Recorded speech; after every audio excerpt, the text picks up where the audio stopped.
Fernando, nós já estamos aqui atingindo as nossas 2 horas de conversa, o tempo passa tão rápido que a gente acaba nem percebendo.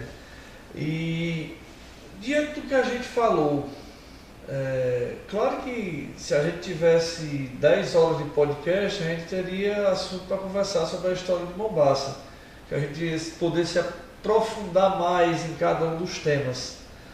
Mas tem alguma coisa assim de mais relevante que a gente não citou? Bom, a questão sociopolítica, né? Eu posso citar que desde o início da nossa formação político-administrativa, a política sempre foi muito arraigada. Disputa política, questão da disputa pelo poder político, e sempre ocorreram 2 lados, né? E algumas políticas, tradicionalmente, mantêm essa hegemonia política desde o início da nossa formação. Mesmo não, por exemplo, prefeito não seja membro daquela família, mas algum membro de uma dessas famílias participa do processo eleitoral, do processo político, participa da gestão. Então eu posso citar 5 famílias. Então, vou citá-las também de forma assim, em ordem alfabética, né?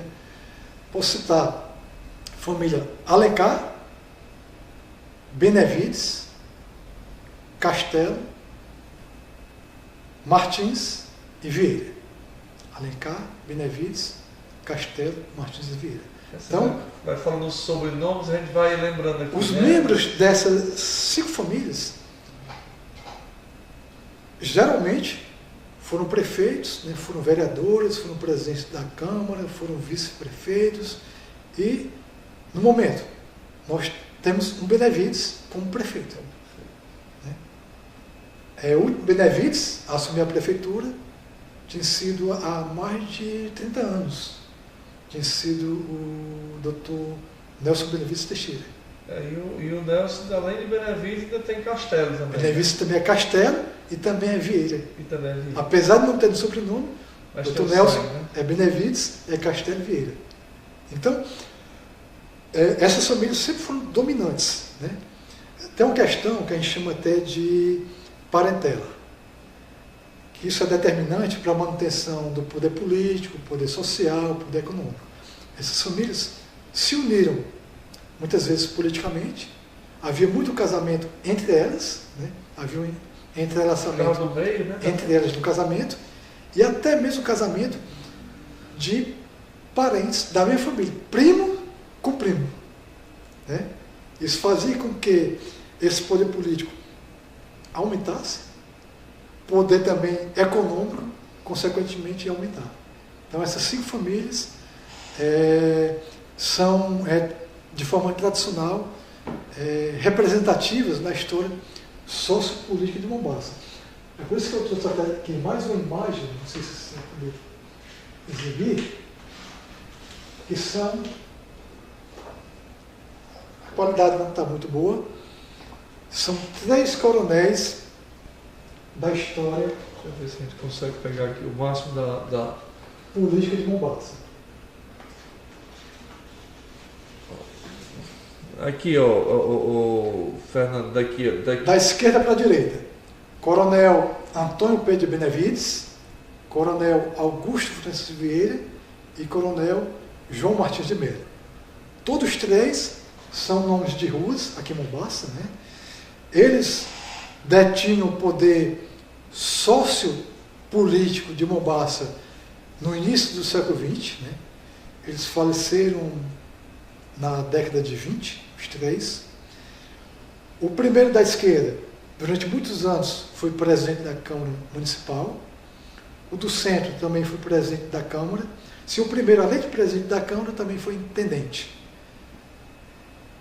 O do meio, Augusto Francisco Vieira, além de presidente da Câmara, além de chefe político, ele foi um dos maiores proprietários de terra do Ceará, não só de Mombaça, mas do Ceará. Foi um grande latifundiário. No seu inventário, ele deixou mais de 30 propriedades em Mombaça, Tauá, Pedra Branca, propriedades assim, extensas, né? E o terceiro, né, o coronel João Martins de Mello, representava o poder policial. Ele foi delegado. Então, ele comandava a polícia em Mombaça. Então, um representava poder legislativo, executivo, legislativo e o poder policial, né, de Mombaça. Então, eles comandaram durante muitos anos a política e a economia mombacense. Nessa nomenclatura de coronel, com exceção do João Martins de Mello, que era militar mesmo, os outros também eram ou era só questão de nome mesmo?